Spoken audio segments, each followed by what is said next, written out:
মে মাস মানে রে মাস।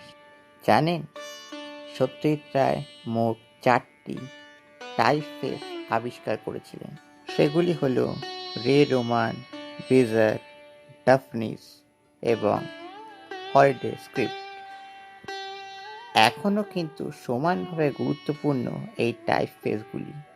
সত্যজিৎ রায় আবিষ্কৃত এই 4টি টাইপফেসের মধ্যে 2টি টাইপফেস আন্তর্জাতিক স্বীকৃতিও পেয়েছে।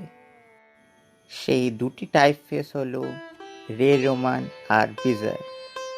1971 সালে একটি আন্তর্জাতিক ক্যালিগ্রাফি প্রতিযোগিতায় সত্যজিৎ রায় এই টাইপফেসগুলি জয়লাভ করেছিল। এই 4টি টাইপফেস ছিল ইংরেজিতে